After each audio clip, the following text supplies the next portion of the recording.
সম্রাট শাহজাহান নাম শুনেছেন? কোথার বাদশা বলেন? দিল্লির সম্রাট। সম্রাট শাহজাহান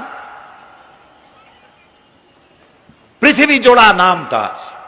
কবি বলছেন, শাহনে জাহাं को जिन्हें फख्र से देते थे बाज वाज कब्र में है सूरह अलहम्दु की मोहताज।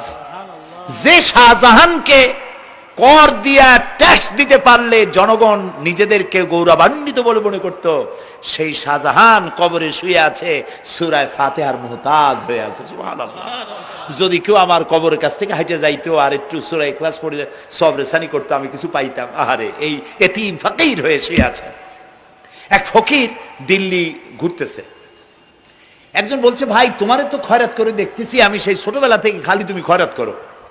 একটা জিনিস আপনারা মনে রাখবেন, গরিব, আজকে যারা গরিব পরিশ্রমের মধ্য দিয়ে কালকে তারা ধনী হতে পারে, কিন্তু যারা ভিক্ষুক, যারা ভিক্ষা করে, জিন্দেগিতে কোনোদিন তারা বড় হতে পারবে না।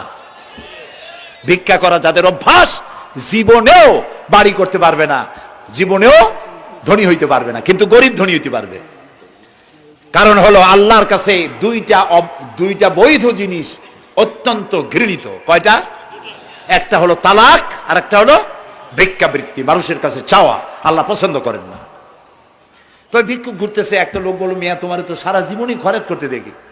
খরচ করবো না, করবো কি? যার কাছে যাই সে দেয় 4 আনা 2 আনা 1 টাকা, এর বেশি তো দেয় না। তেদি আমি কেমনে বড় লোক হবো? কয় যে তুমি বাদশার চোখে দেখো না, বাদশার চোখে দেখো না। কয় বাদশার কাছে কি আমার মতো লোক যাইতে পারে নাকি? কল না, যাইতে হবে, যাও। বাদশা একবার যাবা, এমন দেওয়া দেবে জীবনে আর তোমার খরচ করা লাগবে না। পাতি শিয়ালের পিছনে ঘুরে তো লাভ নাই। পাতি শিয়ালে খায় মুরগি, তোমার একটা ঠ্যাং দেবে, দাঁতের খেলালের কাজ হবে না। বাঘের পিছনে ঘোরো, বাঘে খায় গরু আর হরিণ, একটা রান দিলে তুমি 1 সপ্তাহ খাইতে পারবে। কাজে ঘুরতে গিয়েও বোঝা উচিত কার সাথে ঘুরি। তো বলছে বাদশার কাছে যাও। তো বাদশারে পাবো কই? কই তো দেখলাম কেবল মসজিদে ঢুকলো। তারপরে ফকির গিয়ে দাঁড়ায় আছে বারান্দায়, দেখে যে উনি বাদশা ভেতরে বসে হাত তুলে আছে ভাবে, আর চোখ দিয়ে পানি পড়ে দাড়ি ভিজে ভিজে পড়তেছে। নামাজ শেষ করে, মোনাজাত শেষ করে বাদশা বেরিয়েছেন। কোন বাদশা? শাহজাহান। বাইরে আসার পর ফকির বলল, আসসালামু আলাইকুম বলে ফকির রওনা করছে। বাদশা বলে, দাঁড়াও, তুমি যে রওনা করলা, তোমার তো ভিক্ষুক মনে হয়, আর লোকেরা যারা ভিক্ষুক না তারাও তো আমার কাছে চায়, আর তুমি তো ভিক্ষুক, চাইলে না কেন কিছু? ভিক্ষুক বলে, জাহাপানা, আমি কিছু চাইতে এসেছিলাম আপনার কাছে, কিন্তু আপনার করুণ অবস্থা দেখে আমার জ্ঞানের চোখ খুলে গিয়েছে। আমি দেখতে পেলাম আমি যার কাছে চাইতে এসেছি, আমি তো কান্দি না, হাতও বাতি নাই।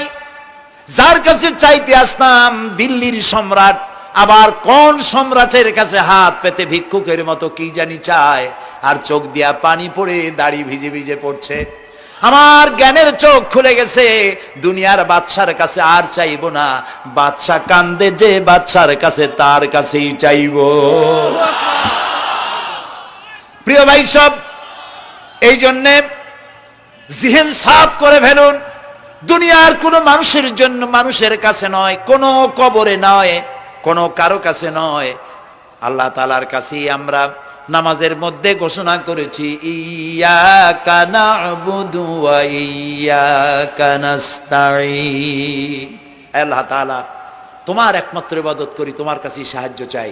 কাজেই সাহায্য আল্লাহর কাছে। কার কাছে চাইবো বলেন? আল্লাহ আমাদের ঈমান পোক্ত করে দিন। আমরা বলি আমিন, আমরা বলি আমিন। অসুখ বিসুখ হইলে পরে ধৈর্য ধরবেন। অনেক মানুষ আছে জ্বর হইলে কয় যে এত নামাজ পড়ি খালি জ্বর আমারই হয়, এত রোজা রাখি, ভালো ভালো কাম করি, আমার ছেলের অসুখ মোটে সারি না।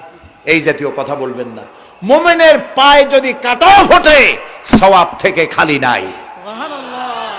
ধৈর্য ধরতে হবে। কাঁটা ফুটছে, বলেন ইন্না লিল্লাহ। আজাবান লিল মুমিন, মুমিনের জন্য বড়ই আশ্চর্য ব্যাপার, বিপদ হইলেও শুকর আদায় করে, আর সুখে থাকলেও শুকর আদায় করে। সুবহানাল্লাহ বিহামদি। বিপদ আসলে সে বলে ইন্না লিল্লাহি, বলেন ইন্না লিল্লাহি ওয়া ইন্না ইলাইহি রাজিউন। আর যখন শান্তি আসে বলে আলহামদুলিল্লাহ। দুই অবস্থায় তার জন্য নিয়ামত আল্লাহর তরফ থেকে সে পায়, আলহামদুলিল্লাহ। প্রিয় ভাই সব, তো আল্লাহর উপর ঈমান আনার জন্য কয়টা শর্ত বলছিলাম?